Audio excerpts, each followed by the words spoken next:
অনেকেই আমাকে মেসেজ করে যে রতনদা, তোমার মতন ব্যবসা শুরু করতে চাই, কিন্তু লাইসেন্স কি লাগবে বা বানাবো কি করে। আজ আমি তোমাদের সবাইকে একটা ছোট ব্যবসা চালানোর জন্যে কি লাইসেন্স লাগে এবং কি করে বানাতে হয় এই ভিডিওতে সে বিষয়ে কথা বলবো। একটা ছোট ব্যবসা শুরু করতে মূলত 3টি লাইসেন্স লাগে। প্রথমত ট্রেড লাইসেন্স, যা পঞ্চায়েত বা পৌরসভা দেয়। এখন এটি অনলাইনও করা যায়। দ্বিতীয়ত উদ্যম রেজিস্ট্রেশন, যা সম্পূর্ণ ফ্রি এবং অনলাইনেতে মোবাইল থেকে করা যায়। আর খাবারের ব্যবসা হলে সব থেকে জরুরি হচ্ছে FSSAI, এটাকে ফুড লাইসেন্স বলা হয়। আমার ব্যবসা শুরু করার আগে আমি ভাবতাম এই কাগজগুলো জোগাড় করা কতই বা না কঠিন। তবে বিশ্বাস করুন, আপনি যদি সঠিক পথে এগিয়ে এই লাইসেন্সগুলো করেন, তবে ব্যাংকে গিয়ে বুক ঠুকিয়ে লোনের কথা বলতে পারবেন, যেমনটা আমি এখন করছি।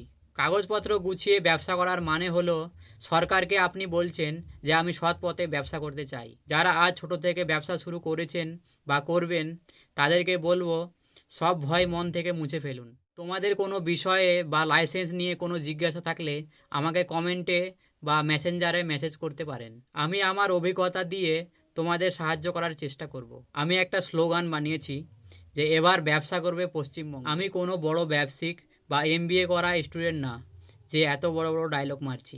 আমার ব্যবসা এখন ছোট।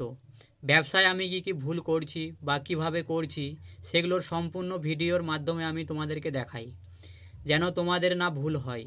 সেই জন্যই আমাকে ফলো করে রাখো।